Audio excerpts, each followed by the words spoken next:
And we're looking at Stone Wicked, which is a novel of a little over 80,000 words that I have literally just finished. So let's see if this is any interest at all. The novel does get bloody. I don't know. I don't remember how soon that starts to happen. So we may reach a point where I'm going through it silently instead of reading out loud anymore. But we'll see. We'll see how that goes. All right. So this is Stone Wicked by Jay Wilburn, Chapter 1. Who the hell are you and what did you do to get in here? I got old, Stone Wicked said. Perkins chuckled at that one. Do you recall your exact charge, inmate Wicked? Agent John Perkins, that's what the ID he showed the one orderly on duty said his name was, waited on the frail old man on the couch to answer. James Fanny, the orderly, standing off to one side, knew Stone wasn't going to answer, and he didn't. Perkins lifted his eyes and scanned the facility from the day room. James couldn't see the fellow's mouth or nose because of the medical procedural mask the agent wore. James wore one too. It was policy now that the COVID-19 pandemic, now with the COVID-19 pandemic in full swing, the old man did not have one on. Months before, James swore that coronavirus was overhyped, like West Nile or bird flu before it. He ate crow on that one as friends who worked in hospitals told horror stories of hallways full of the dying with no beds to put them in. It had a very end-of-the-world feel as the economy shut down hard. He hoped it wouldn't last long, though. This place sounded spooky quiet when the TV was turned off. An episode of The Tiger King was paused. James had been sitting on the couch with Stone watching it. He meant to just listen to a little as he worked, but ended up sitting there through 3 episodes before Perkins had arrived. The visit was scheduled, but James had forgotten. That stuff was the guard's business anyway. James was a big man with broad shoulders, broad everything. His ass print still depressed the couch cushion next to the scrawny old Stone Wicked. Perkins, who sat on the wood coffee table across from Stone, violated the 6-foot rule himself, lighting his eyes on James where the orderly stood off to the side with his arms crossed under the clipped staff ID. How many other inmates are here? James tilted his head at the couch. Stone is the last one left. The second to last one died 9 years ago. That was before I got here. Inmate Wicked, you mean? James swallowed. Sure, yes, sir. Is there no guard on duty? James glanced at the harsh light spilling off the tiles from the glass doors out front. Dawes is on duty. He stepped out to grab lunch, leaving the place unmanned with a prisoner on hand. James sighed. He hated the stink of his own breath in these masks, no matter how careful he brushed his teeth each morning. You're getting into guard business, sir. I clean the floors and clean the patient, not looking to get in trouble or to cause it. Perkins' mask puffed up with a sigh of his own. Running fast and loose with the rules here at the Scully Elder Care Facility. I suppose you fellas have it kinda easy with one man to guard. If you say so, sir. Perkins nodded and added, kinda high-priced digs for one prisoner. If you say so. I do say so, Mr. Fanny, I do. Do you know why I'm here? Interview with the prisoner, but that's guard business again, Agent Perkins. The guard is out to lunch, Perkins said. I'm here because the Alabama prison system hired me as a consultant to recommend prisoners to release early on account of the pandemic and facilities to close to make up budget shortfalls on account of the pandemic. James took a deep breath. They told him these masks didn't restrict oxygen flow, but he felt like he couldn't get enough of it just then. This one would make sense. The prison's been waiting on old Stone here to up and die, so they could close it down anyway. He keeps not obliging, though. Do you know his prison history? Perkins asked. His charge, any details like that? James suspected a lot of things. Stone Wicked had his phrases, things he repeated often, in answer to questions, whether those pat answers fit or not. Then he said other things, sometimes in a short mumble, and other times like he was blurting out a confession. James let most of it roll right off his head after his shift, but some things were just too dark and weird to ever forget. He's not talkative, and I'm not sure he remembers all that well anymore, sir. Any paperwork here on him that might tell me those details? James shrugged. That's guard business, sir. Perkins stared at the orderly without saying any more. One time Stone Wicked, inmate Wicked, between bites of squash casserole had said she was turned inside out when she finally died. There were so many colors, more on the inside than just red. Squash casserole wasn't typical on the prison menu, and if it was, it'd probably be inedible. James had taken to cooking lunches and dinners for himself and making enough to heat up for Stone, too. It was easier, and the old man would actually eat most days if he was presented with something worth eating. It was easier than fighting the vendors to deliver on time and correctly. If you only had one patient, you could be flexible, even in a global pandemic that might yet take down the world, if people outside Scully, Alabama, were to be believed. All right, moving along. After the inside-out comment, James was careful not to turn his back on Stone for a while. They warned you not to get too friendly. All right, wrong kind of two. So let's edit this thing here. Or casual around the inmates. Even the harmless-looking ones, especially those. It only lasted a little while, though. Routine was a sedative.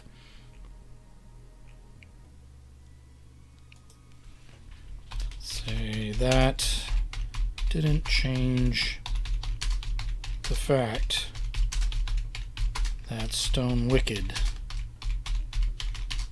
might well be an elder serial killer for all James Fanny knew.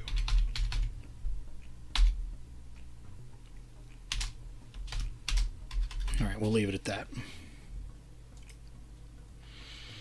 James unfolded his arms and said, "All right, I do know we have paperwork, but it's incomplete." He waited for the agent consultant to explode at that. No guard on duty, incomplete paperwork on their one inmate. It really looked like a Mickey Mouse operation here. If he stayed long enough, wait until Perkins saw James pull out homemade turkey dressing and gravy for lunch. Perkins surprised James by saying, "Doesn't surprise me. No one has complete paperwork on him. No charge listed. They have his date of transfer here from Birmingham and to Birmingham from another in-state prison, but not the date he was transferred into state.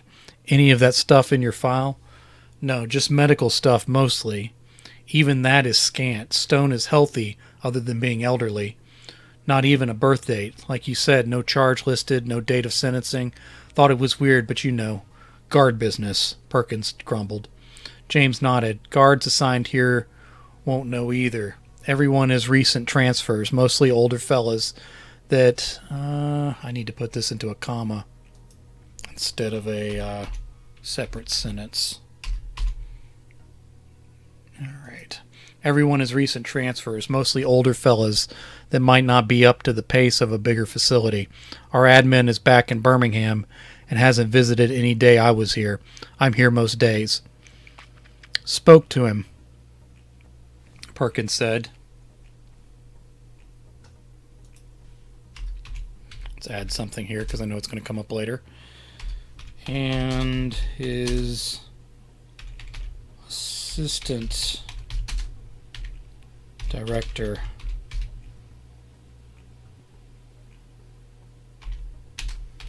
a woman named Mandy."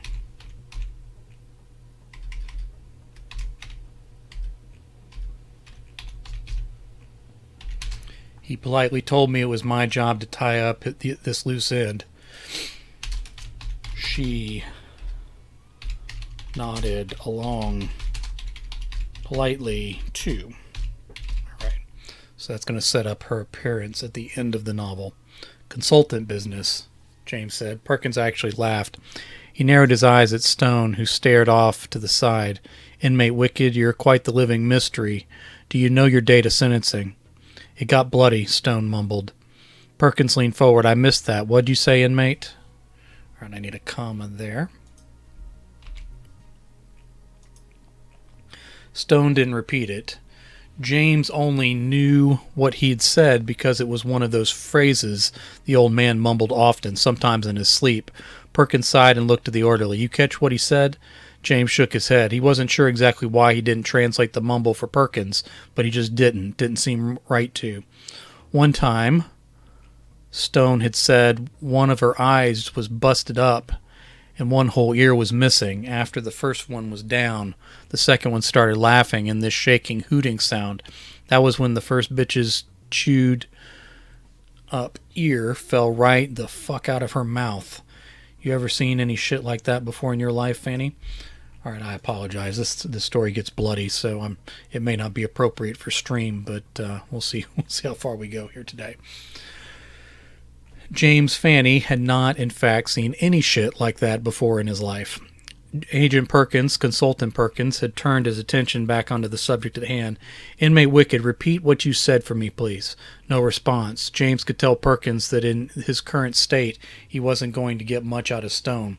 No blurted confessions for sure. But the orderly had gotten a laugh out of the guy and shifted some of the heat of the slack procedures of the facility off of his back. So he was inclined to leave that impression without saying any more. You know your birthday, prisoner. Still nothing. In the silence, James could hear someone screaming in the distance. What the hell? Then he realized it wasn't human. A bird, a cat, or something else was making that noise. Whatever it was, he hoped it stopped or Perkins started talking again soon. Stone Wicked was getting a little twitchy. I know you were transferred here from South Carolina, Perkins said finally. I don't know the date. I know you were transferred to this elder care facility back in 1992. Been renovated twice since you've been here. I know you came here from Donaldson Correction and were in Ventress before that.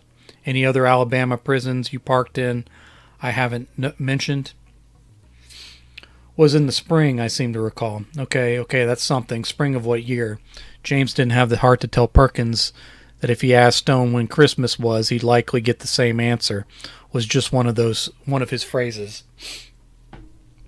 What year were you sentenced? Nothing. Stone's eyes looked longingly at the Tiger King, James thought. At the Tiger King, frozen on the television screen. James thought that weird animal screaming was still out there somewhere.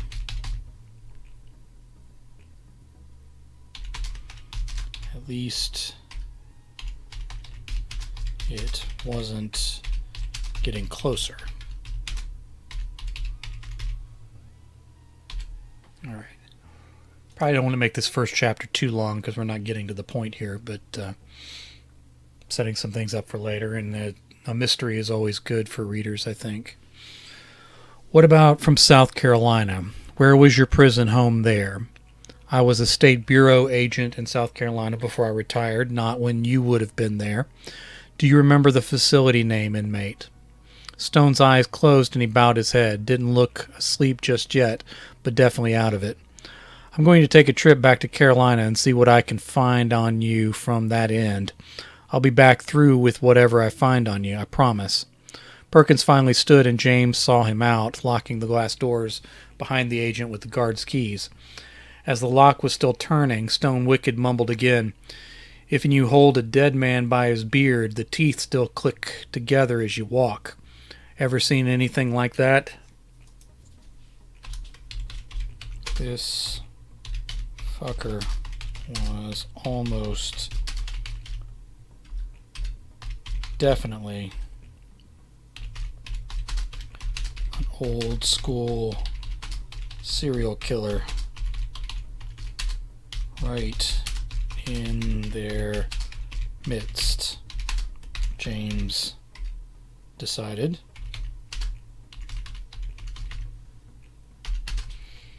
Okay, what else do I want to add here? And this was less than a minimum security facility in its current state.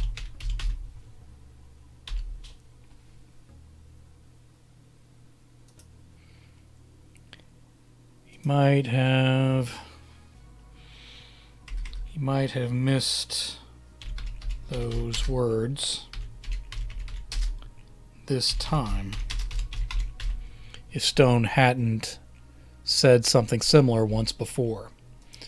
It gave Fanny a chill. He had not seen anything like, let's say, and, comma, no. He had not seen anything like that before. Jane sighed deep and returned to the couch. Stone Wicked's eyes were open. He stared out the window instead of at the frozen Netflix miniseries. Good evening to you too. Thanks for dropping in. I'm editing a novel that I literally just finished drafting, so this will be one of many pass-throughs. Probably not going to do the whole thing on stream, but we'll see. James sighed deep and returned to the couch. We already said that. Can't tell if that was the doorbell. Okay. We'll give it a second, see if anybody knocks to get me to go take care of the door. All right. You want me to start your program again, Stone?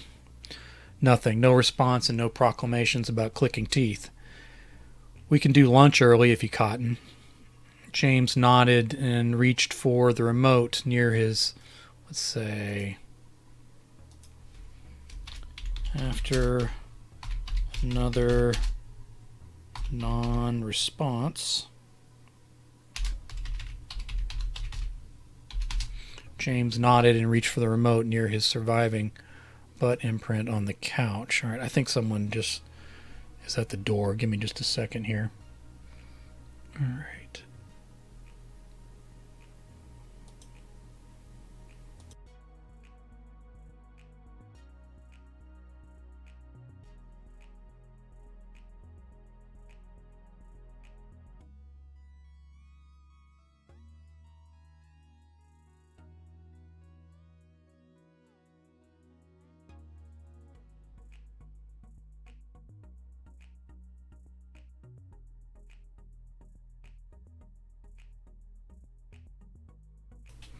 All right, sorry about that. Apparently I'm just hearing things, which, is always great. Okay. After another non-response, would this be one word? Yes. After another non-response, James nodded and reached for the remote near his surviving butt imprint on the couch.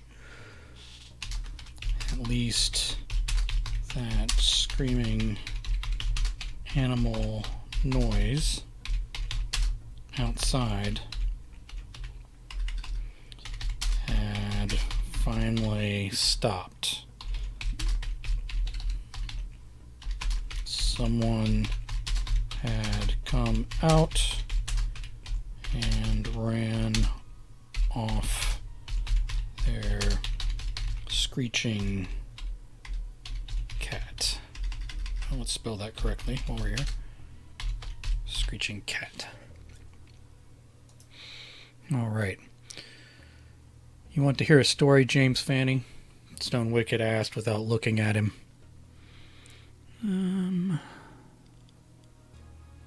Sure, James said, as he stood over the old man. It's a long one. James looked up. His eyes shined brighter than usual. Do you have the time? James sat down on the coffee table where Perkins had been. The wood creaked. It gets bloody. James swallowed and nodded. You an Indian, James? You look a little Indian. Maybe mestizo? Am I supposed to say Native American now? Don't worry about it, Stone. James shrugged. My mama was white and Latina. That means Spanish. Puerto Rican in her case. My daddy was descended from freedmen, a former slave, adopted into the Cherokee tribe, intermarried with Indians for a few generations. A lot of this history was oral, passed down from my great-grandmother who really did look like an Indian. We called her Big Mama. You know how oral family histories get. Probably as much legend as true facts, if you're lucky. So I'm a bit of everything, I guess. Nothing wrong with that, Stone said. All right, let me get a drink of water real quick. Sorry. Didn't mean to hit the microphone. I may not be able to read forever, but we'll see how far we get.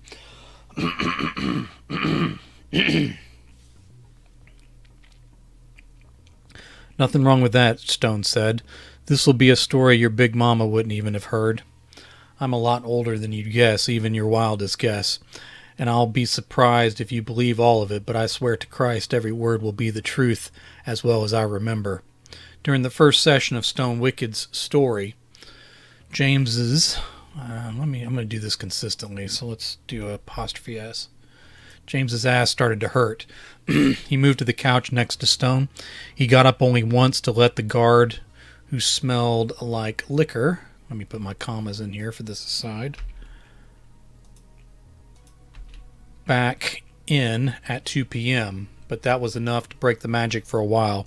Stone petered out after that, so James made him a late lunch / early dinner. Until then, Stone Wicked made up for all the years of mumbled answers and shouted complaints in a single afternoon. The tale did get bloody. All right, so let's jump into Chapter 2. I'm thinking some of these may be a little too long. Might need to be split up. So let me see here. 1 page, 2 page, 3 pages, 4 pages, 5. That should be okay. I have some shorter chapters later on. By the way, what book writing software do you recommend? For example, do you think about Hemingway Editor, Pro Writing, and or Scrivener? I don't really use a lot of different things. So I've heard good things about Scrivener from people that I trust. If I had to move from just using ordinary Word to anything else, it would be that. But I'm used to using Word. Now I do pay a formatter to put when I self-publish a book.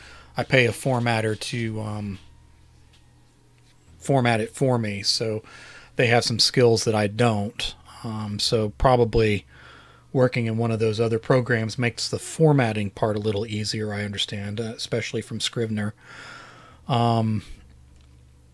But again, I just use Word and then pay someone else to handle the formatting for me.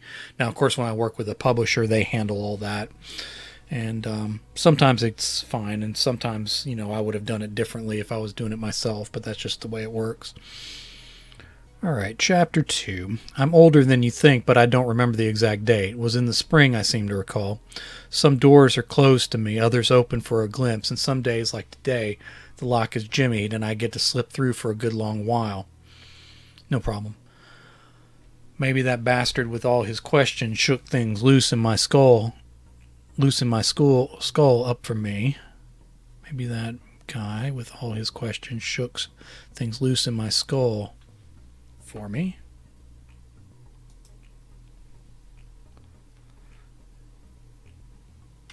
And I'm going to take that out. In dialogue, you can kind of get away with people being grammatically incorrect, and I use that a lot in here, but I think that may have been a step too far. My mother called me hard-headed. Most of my family agreed, but they're all dead now, so what the hell do they know about any damn thing anyways, I say.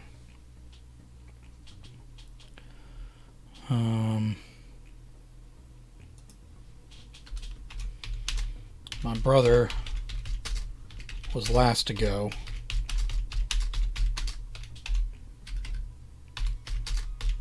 And he had the lowest opinion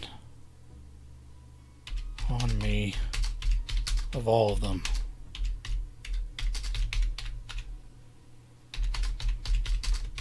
But I hated him too.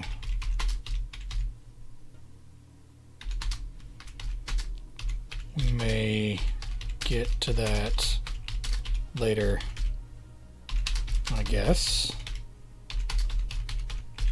because it happened later. All right.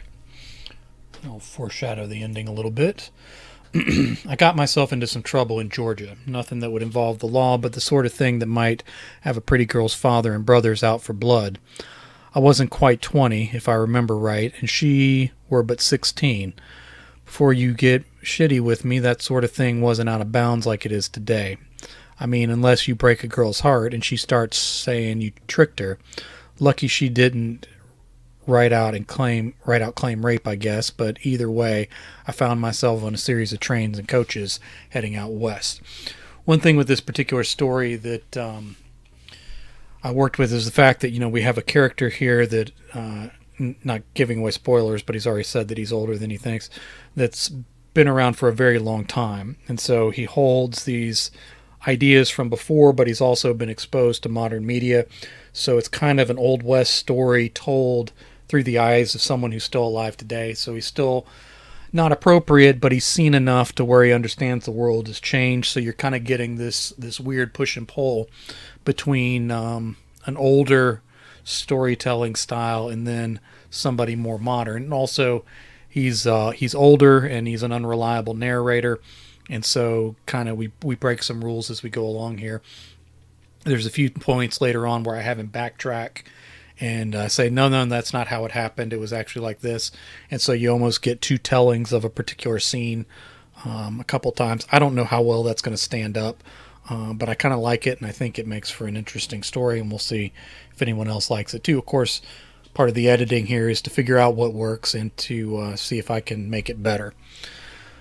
So he got himself into trouble in Georgia, broke a girl's heart. Wherever you go, there you fucking are. That's how the saying goes in those drying out meetings with alcoholics go to.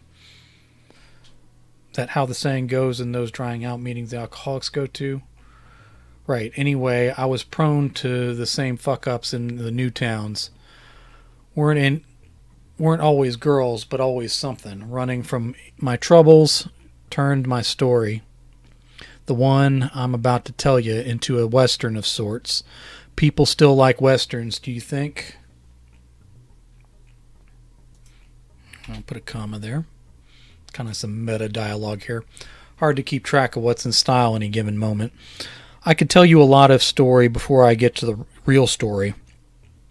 If we both live long enough, maybe I'll fill in the pieces I can remember, skipping the boring parts as best an old man can. Skipping the boring parts here as best an old man can. It was whiskey, gambling, and a bad word were cheap back then. It was because those things were cheap back then. Do fellas still call it that? All right, good stuff then. Okay. It got cheaper the further west you fled. Problem was the cost accumulates and then vices grow expensive and deadly. I joined up with a gang of pissants to help pay for my expensive habits. We got into a little thieving. Again, still nothing big. No horses, no coaches, no banks. Some badasses could hit that stuff and threw enough lead to get away with it. But there were easier targets, and that was our jam. That's still how you say it?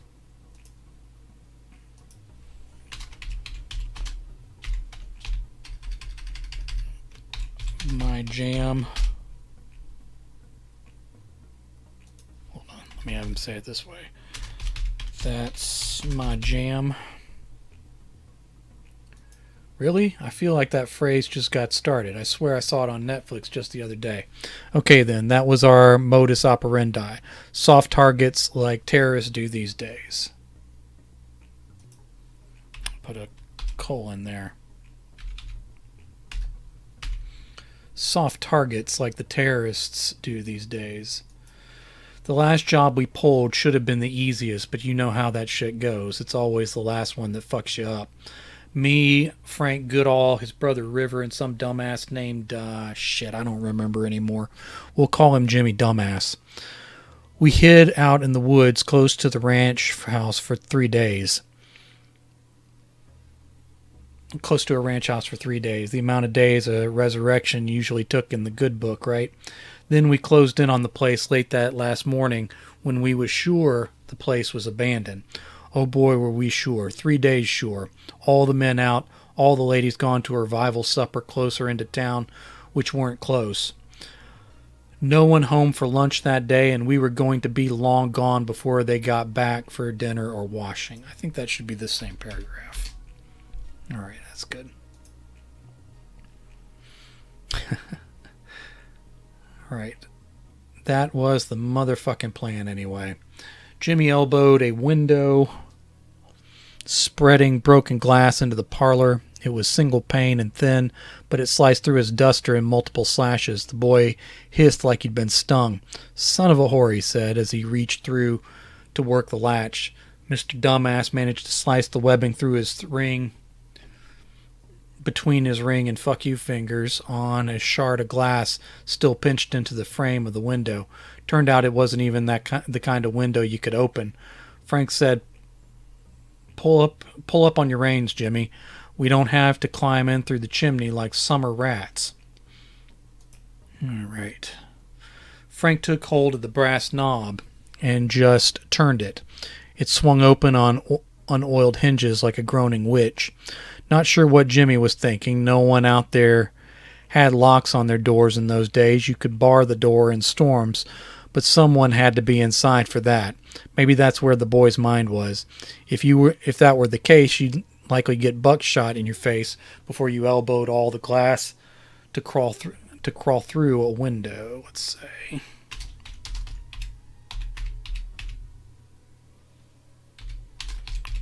You get what I'm saying? All right. River said, your hand's weeping like a bitch on her monthlies. I might have some of the slang wrong at this point after all these years, but that's the gist of what he said. Blood trailed in a healthy flow up the back of his hand and into his sleeve from his upraised palm, let's say, because I already said hand once. Palm. It was the same sleeve he'd sliced up at the elbow. He adjusted the sleeve and held the wounded digits down by his side. He dripped all over the porch boards and down the pant leg on that side. Should wrap that up, saphead, Frank said as he walked inside. River followed, then Jimmy leaving a trail over the threshold, and me not trying to track it through the... River followed, then Jimmy, leaving a trail through the threshold, and lastly, me, trying not... Me, comma, not trying to track through it with my boots.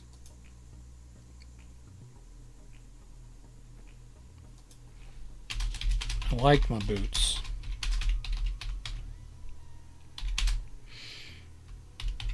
There would be times the boots were the last thing I was able to hold on to.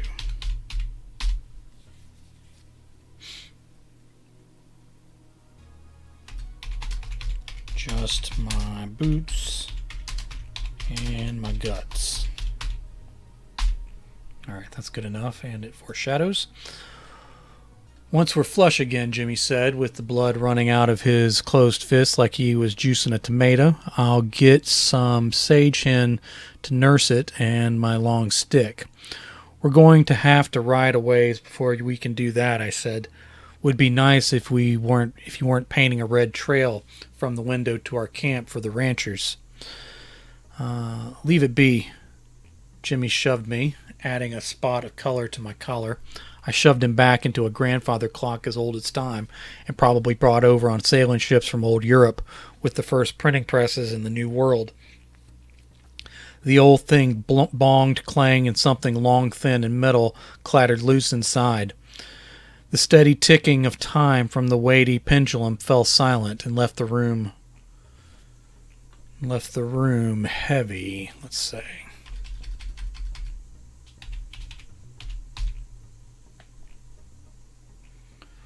Was one of those sounds you don't realize is there until it's missing.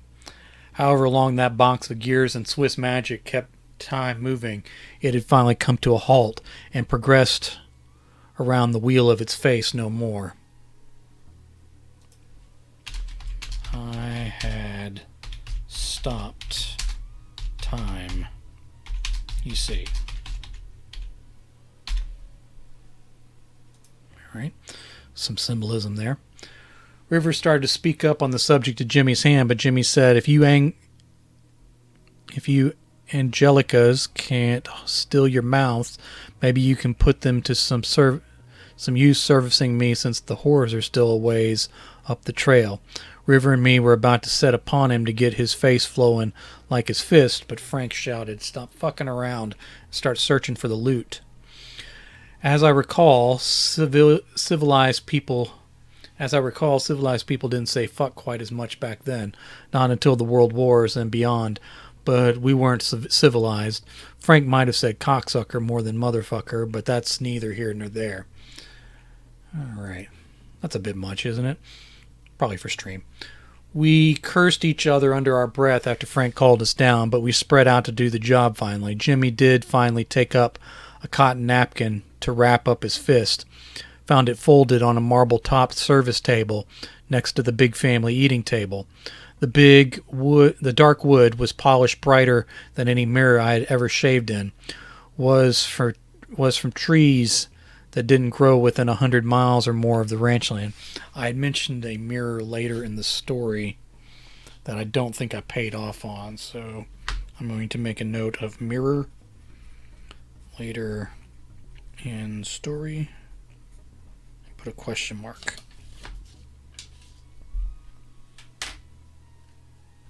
Alright, we'll see what comes of that.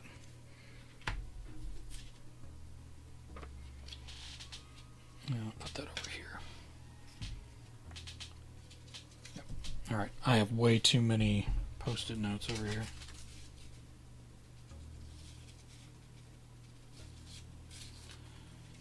And some other things that I was going to add in later, but then decided that they slowed the story. Okay. Everything from the napkins to the table legs screamed an unnatural wealth out in that part of the world, lending credence to the rumors of what we heard might be hidden there. River pulled a drawer full of silver cutlery, polished as bright and bold as a brag. Frank? Stuff's heavy, Frank said. But we may take some yet. Leave it for now, and let's search for what we came for first. Frank started testing the floorboards with his boot heel. When he found one he thought didn't sound right, he'd rest on his haunches and probe it with his fist. Then he'd move about testing the floor elsewhere. Jimmy stopped at the foot of some stairs past a deserted kitchen with the windows open and to vent some heat and allow for fresh air. If Jimmy had come around the back porch, he could have spared his hand. I wanted to say it out loud to him because it was a good dig, but Frank and Jimmy were already pissed for different reasons. Being honest, I was a little bit of a pussy back then too. All right. Jimmy leaned forward and looked into the upper floor from below. Hello up there? The other three of us froze and stared at him as he remained staring up at whoever he might be talking to. When nothing happened, our hands dropped to our lead pushers and we waited some more. As I watched, dark spotting spread into the slashed material around Jimmy's elbow. Could have been the flow that ran up his arm earlier, but I didn't think so.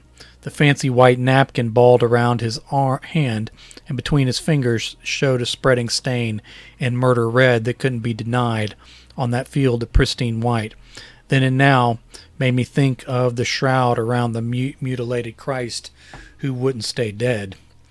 Jimmy set one foot on the bottom step and took hold of the ornate carving railing with his good hand, leaving Mr. Dumbass none to draw with. The three of us leaned forward as Jimmy set his full weight on the step. I expected a creak like from the door hinges, but there wasn't a bit of give on that step, as polished as the table. Made me wonder why the hinges were so neglected. Frank whispered the man's name, and since the stairs were church mouse quiet, he heard him well and turned his head. Jimmy looked us over all three of us as tense as coiled springs were ready to strike. What? Who the hell were you talking to up there? Frank whispered a little louder. Jimmy shook his head. No one. River glanced at his brother and then me, with his hand still set to pull iron, and asked, Why'd you say hello then? Jimmy shrugged. Just checking. Checking for... Frank dropped his hand from his weapon, and we followed suit. Are you... If there was someone here, don't you think all the glass breaking and clock bumping wouldn't have already... When Frank couldn't go on, Jimmy held up both hands in a questioning way. What, Frank? Nothing. Nothing at all. Frank turned his back. Just keep looking. We don't want to drag out our visit. Jimmy clumped up the rest of the way up the stairs. We searched the place downstairs, going through every cabinet, cubby, and closet as Frank went on tapping the boards with his boot. A crash upstairs froze us. More thumping and crashing noises brought us to the stairs. We looked to Frank, and he called up, Jimmy, shout if you need help. The commotion stopped, and from the upstairs, Jimmy said, What?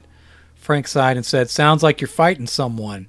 After a pause, Jimmy shouted back, Just searching in a hurry. The crashing recommenced, and we walked back to pick up where we left off. River spoke low, even though there was no way Jimmy was going to hear any of it. We may need to get rid of that whoremonger sooner than later. Not today, Frank said. Getting shed of him and giving him reason to tell tales might be a mistake. As early as tomorrow we might hash it out, but not today. I drifted off into a small parlor with a great big piano. I couldn't figure out how this room fit the rest of the house. Seemed like it was one wall longer than the other, which wouldn't match up outside. I was fixated on the piano, though. It was a shiny black grand piano, and not the rough wood uprights I'd seen up to that point in my life. I touched one of the keys like I expected the thing to bite me, pressed it slow, and felt the spongy resistance a third of the way down. The white surface had to be polished bone. I suspected as much then, and knew it in my heart before I left the house running for my life, maybe 20 minutes later. Once the key was fully depressed, it gave a quiet, low, resonant sound that was hardly greater than a whisper, but still too full and rich for that tiny-ass room. I marveled at the sound, at the existence of a thing like this, not just in the dusty Wild West, but in the world at all, at how they must have built the instrument in the home, in the room, or the room around it, because there was no way it would pass whole in and out of that parlor door. I marveled at it all. The crashing finally trailed off upstairs, and Frank found a hollow sound he liked. It was still there when he tested it with his fist. Help me get up these boards. By the time his younger brother and I got there, he'd already found a seam and was bringing up the section of false floor. The uneven section coming up looked big enough to be a raft. Then Jimmy started yelling from upstairs. The three of us paused. None of us ran to check, and no one grabbed for a weapon this time. We'd reached the crying wolf stage of things, I suppose. After a moment, Jimmy's hell-raising settled into what we could tell wasn't pain and wasn't exactly distress. Get up here, you have to see this, come on. Frank looked longingly at the section of raised floor he hadn't yet pulled free to reveal its secrets.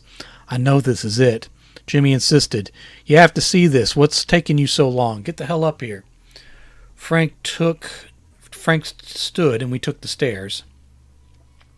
Jimmy had stopped yelling finally, right as we were trying to track him to the top. The top floor was well lit for a number of windows in each room, all opened. The higher floor was hotter than below, as was always the case, but there was a cross breeze. The rooms were trashed from all of Jimmy's deviltry, but they were fine and ornate trashed rooms, not the sort of thing you would expect from ranchers. I suppose the bunkhouses on the other side of the property were probably closer to custom for the region, but who knows? They might have had brass fixtures, crown molding, and foreign clocks as well. I tracked Jimmy to a doorway that had been pried open in what looked like the back of another fancy bedroom. The bedroom hadn't been rifled much yet, as the locked door in the back corner had drawn his attention early. The frame was splintered, and hardware that included a keyhole lay on the floor. The discarded knob and lock fixture wasn't brass, it was duller, harder metal. The smell of the extra room hit me full in the face, and then Jimmy stepped aside, revealing the figures chained at their necks to the iron poles, bolted in place on stone blocks. The things shackled in there couldn't be human. I didn't know what the fuck they were. Alright, that's the end of Chapter 2. I may go ahead and jump into Chapter 3 here. Again, the story starts to get bloody, so this might be a mistake on my part. It was this moment I started to believe hell might be a tight, dark cave. It'd be confirmed for me not long after the discovery of this tiny hidden prison behind the master bedroom of the finest, most extravagant house in the West. That and maybe the fact that coming in this house was the biggest mistake of my years up to then in a life full of Christ effing mistakes. Their GDIs, I have to start there. Black pits they were, but not voids, not emptiness. The sockets stuffed full and solid. Claw marks in the filthy faces led me to believe their eyes had been shredded into mash. The sores over their naked bodies led me to that jelly mash of eye meat getting infected and not treated. No doctor knew of this room or the souls chained inside by God or by scratch. The filth over their scarred skin hinted that something dirty had been packed into the diseased and blind sockets by madness for the pain or as additional torture.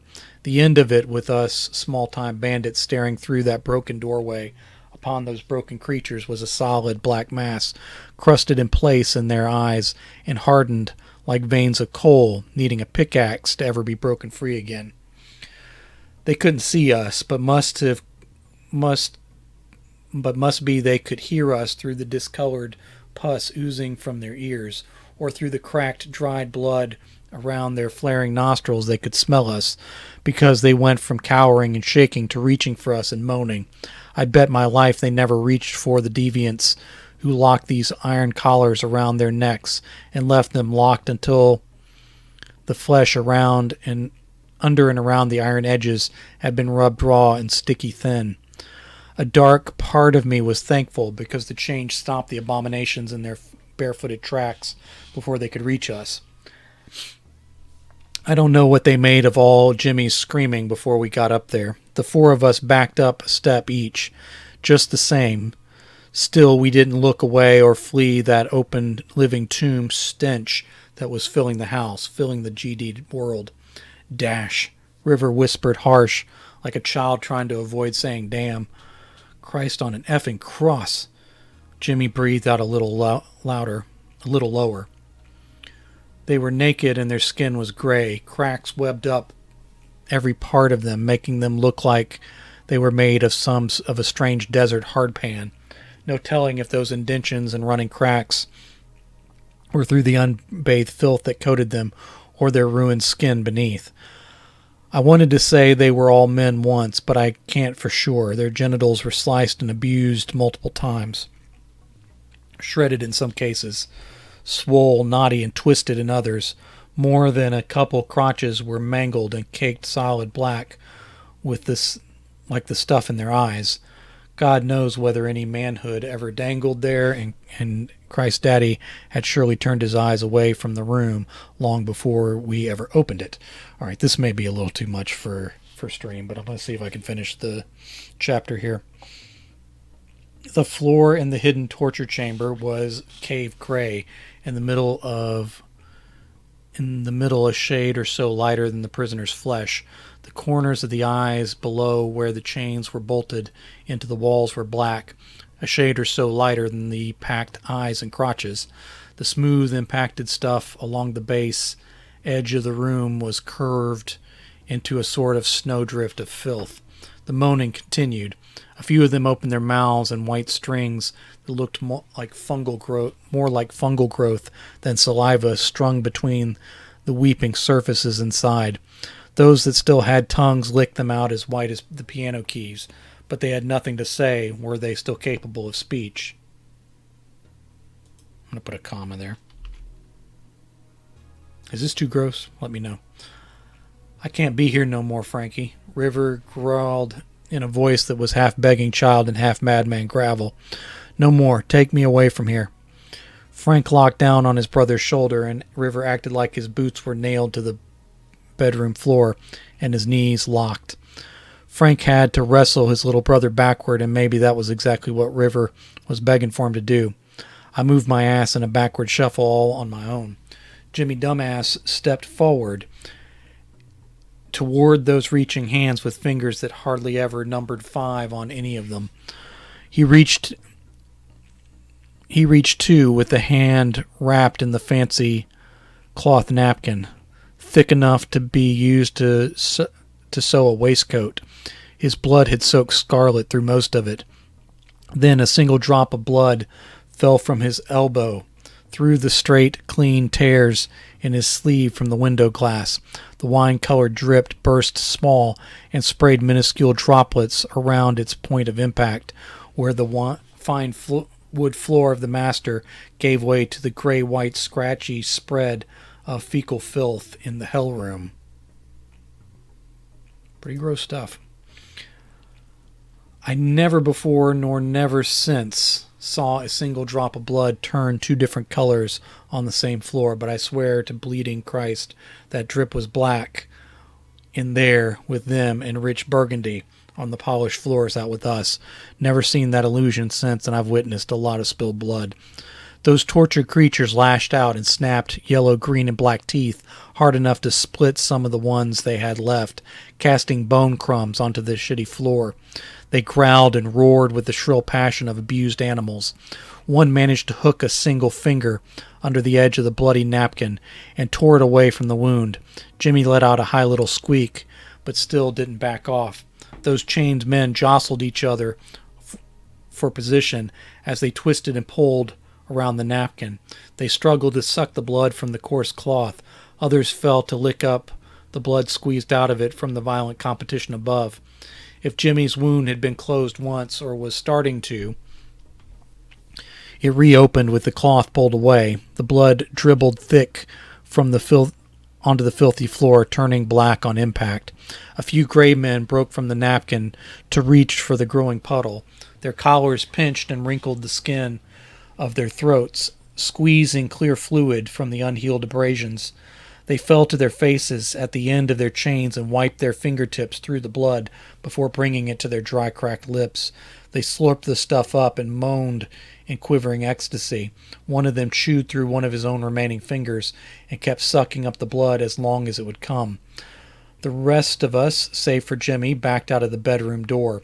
Jimmy drew his gun and smeared the grip with greasy blood. As he raised the weapon, more of it dripped out from under the barrel. The thirsty monsters reached for it. He fired all 6 shots in deliberate one after the other fashion, and the asshole managed to miss the cluster of bodies 5 times. The one bullet that actually hit on the 4th pole tore away a bit of one man's shoulder. That wounded creature turned in 2 full circles, hunting for the smell of fresh blood, and wrapped himself up in his own chain. A few of the others took him down and attacked the wound. Even on the ground, being fed upon, the wounded man was still trying to suck up his own blood, too. Jimmy holstered his weapon, his bloody empty piece, and turned to us on the retreat. "Give me one of yours." "Like hell," Frank said. River finally moved on his own, and the brothers took the stairs. I lingered a bit longer. "Stone, help me in this." "Shouldn't have started it," I said, as I turned to take the stairs 2 at a time going down. I took hold of the front door when I got down there. Let me put down in here. When I got down there.